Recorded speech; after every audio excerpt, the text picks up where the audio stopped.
Very good evening. कैसे हैं आप लोग? उम्मीद है आप लोगों ने इससे पहले के सारे वीडियोस देखे होंगे और आप लोगों को पसंद भी आया होगा। इसी फॉर्म में आगे हम लोग सीखेंगे। अब हम लोग लेक्चर 5। तो हमारा आज का लेक्चर 5 है, जिसमें हम लोगों ने ग्रामर का अगला पोर्शन हम लोग सीखेंगे नंबर, यानी कि वचन।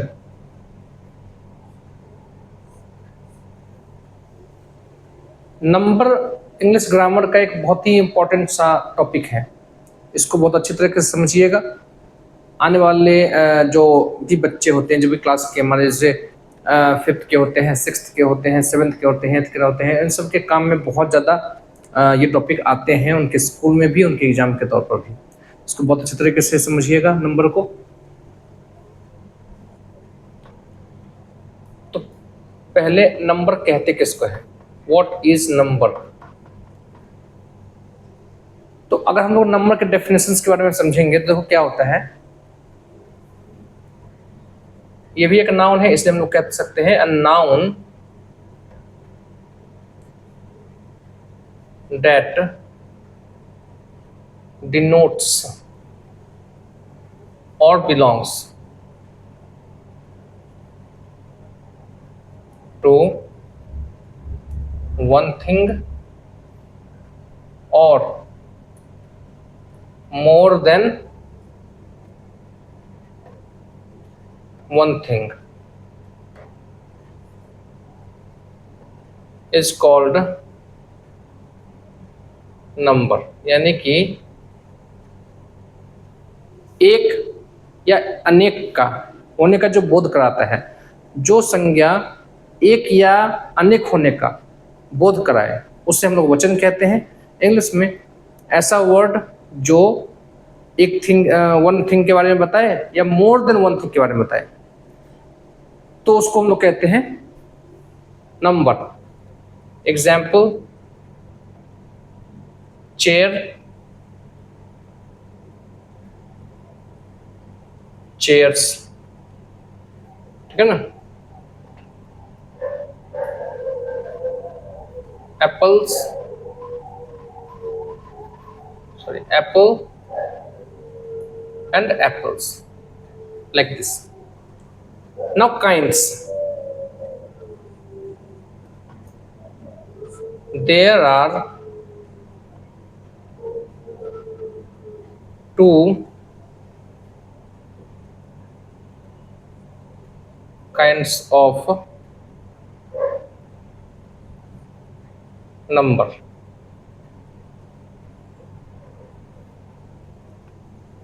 पहला singular number,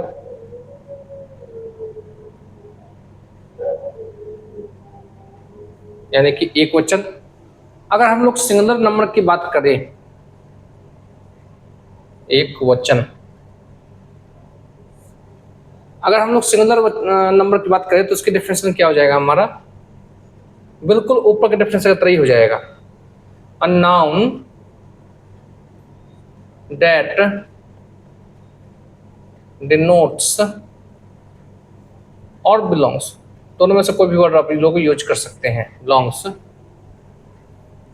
to one thing, जो सिर्फ एक चीजों को, एक वस्तु को का बोध कराए, उससे हम लोग कहते हैं एक वचन। यानी जो वन थिंग का क्या करे, डिनोट करे या बिलोंग करे, तो उसको हम लोग कहते हैं singular number.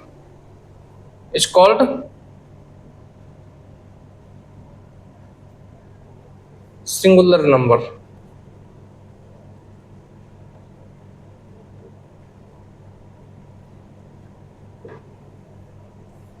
Example, chair, mango,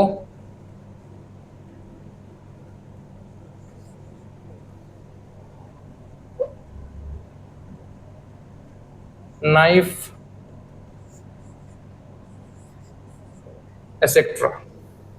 और दूसरा काइंड होता है हमारा प्लूरल नंबर।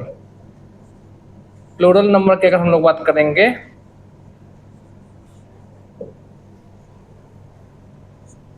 तो उसे कहते हैं हम लोग बहुवचन। हम लोग को अच्छी तरह से पता है।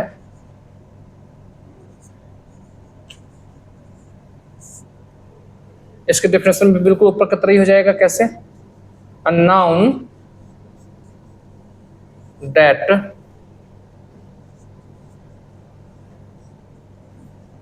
Denotes or belongs to more than one thing is called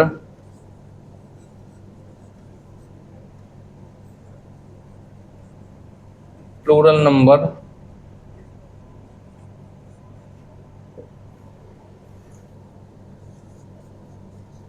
Example: chairs,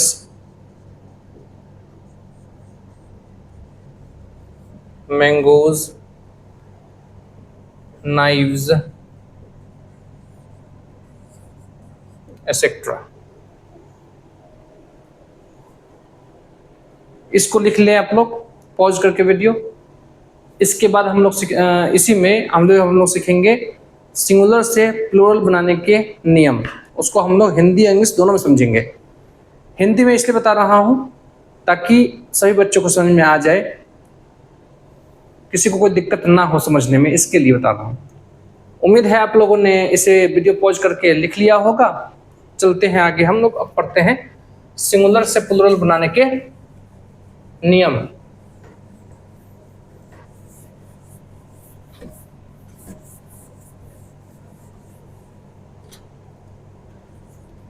now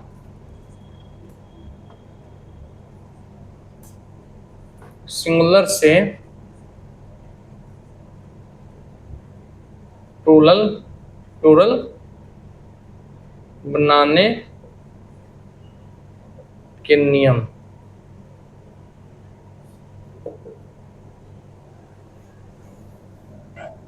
पहला नियम क्या कहता है? जनरली ज्यादातर जो वर्ड होते हैं उसमें एस लगाकर सिंगुलर से प्लूरल बनाते हैं। जैसे chair, chairs, fruit, fruits, like this. तो हम लोग कैसे लिखते हैं? सामान्यतः नाउन के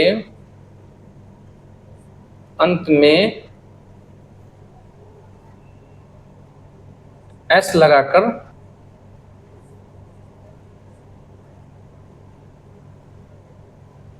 सिंगुलर से प्लूरल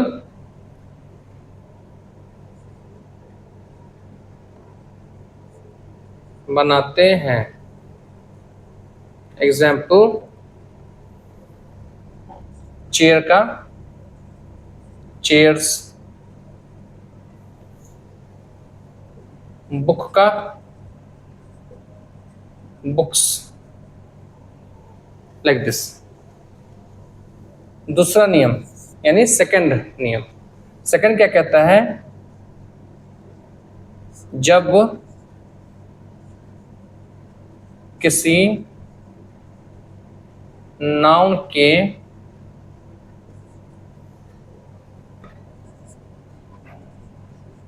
अंत में वाई हो और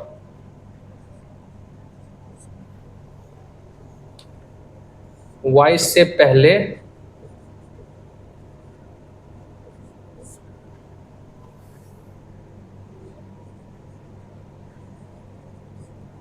कोई भी वॉवेल हो तो वाई के बाद एस लगाकर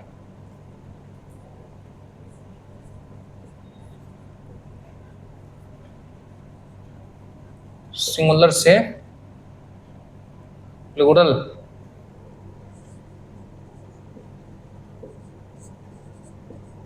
बनाते हैं। ठीक है। एग्जाम्पल जैसे है बॉय, देखिए लास्ट में से वाई है, बॉय एक नाउन है, इस नाउन के अंत में क्या है, वाई है, और वाई से पहले ओ एक वॉवेल है। तो इसमें हम लोग क्या करेंगे, बॉय के बाद यानी वाई के बाद हम क्या करेंगे, एस लगा देंगे, बॉयज। ऐसे ही हमारा है की, चाबी, वाई से पहले ई है, वॉवेल है, तो हम क्या करेंगे, वाई के बाद ई एस लगा देंगे। इस तरह से हमारा क्या होता है, सिंगुलर से प्लूरल हम लोग बना देते हैं। थर्ड नियम, थर्ड नियम क्या कहता है, जब किसी नाउन के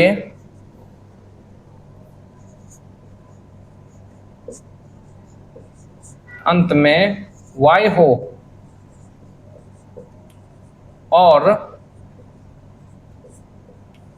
वाई से पहले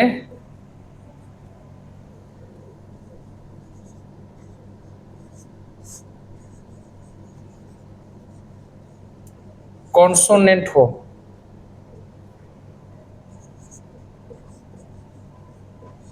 तो वाई को हटाकर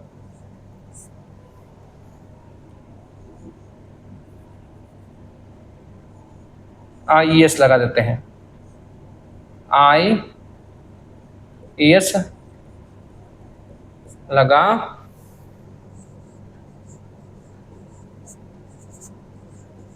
देते हैं। ठीक है। एग्जाम्पल जैसे हो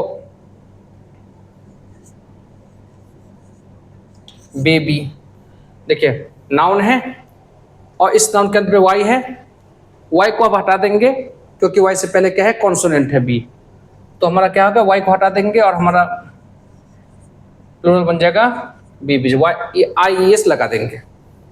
ऐसे ही हमारा हो जाएगा चेरी, चेरीज, एसेट्रा। उम्मीद है आपको समझ में आया होगा।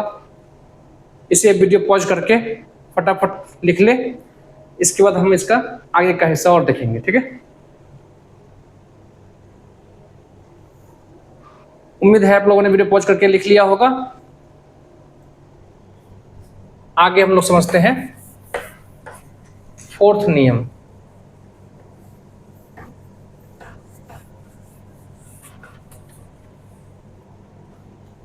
अगर हम लोग फोर्थ नियम की बात करें, क्या होता है,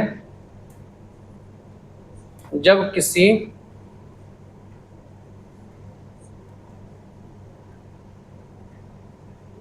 नाउन के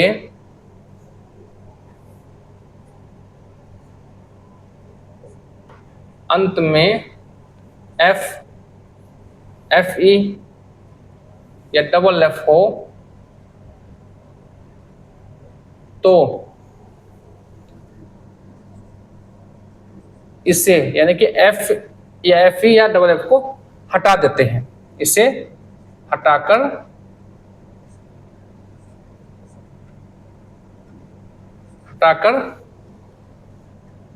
बी एस लगा देते हैं।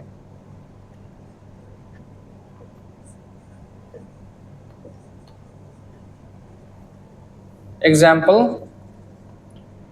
जैसे लीफ मतलब पत्ता, तो इसमें इस वाई के अंत में, इस नाउन के अंत में क्या आ गया, एफ आ गया, तो इसमें हम क्या करेंगे, एफ को हटा देंगे और वी एस लगा देंगे, लीव्स बन जाएगा, है ना। ऐसे ही अगर रहेगा नाइफ, एफ ई है, इसको हटा देंगे, हम क्या कर देंगे, नाइव्स। वाइफ क्या हो जाएगा, वाइव्स, है ना। अब हम लोग समझेंगे पांचवा नियम। ठीक है ना। इसमें एक अपवाद होता है, उसको भी एक बार समझ ले। ये क्या होता है, अपवाद हमारा होता है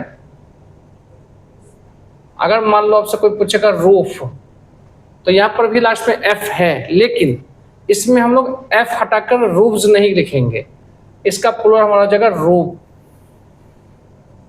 रूफ्स, इसमें हमारा एस लग जाएगा। ठीक है ना। कुछ ऐसे वर्ड होते हैं जो अपवाद होते हैं, वो इन सब से रूल से अलग काम करते हैं। पांचवा नियम समझते हैं। जब किसी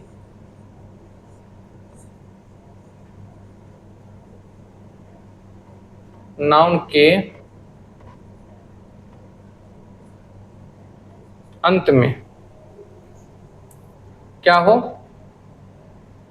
एस या डबल एस या S H, X, C H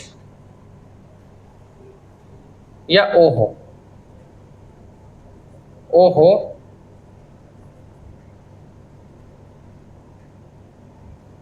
तो इसके बाद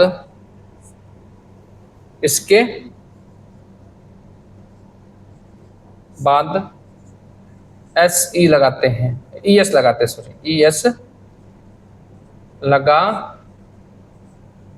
देते हैं। एग्जाम्पल,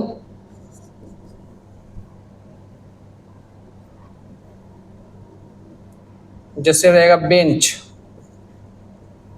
सी एच है, क्या करेंगे हम, बेंचेस। रहेगा क्लास, डबल एस है ना, सुन लोग दे रहे क्लासेस। ऐसे ही हमारा रहेगा मैंगो, ओ है लास्ट में, तो ई एस लगा देंगे, मैंगोज एसेट्रा। समझ में आ गया होगा। अब सिक्स्थ, कुछ ऐसे भी सिंगुलर से प्लूरल होते हैं कुछ वर्ड जिनको हम लोग अलग तरीके से लिखते हैं, जो अलग, इसका कोई रूल नहीं होता है, उसके अलग अलग मीनिंग्स होते हैं। जैसे कि अगर रहेगा मान लीजिए हमारे पास फुट, तो इसको हम लोग लिखते हैं फीट। रहेगा टूथ, तो इसको हम लोग लिखते हैं टीथ।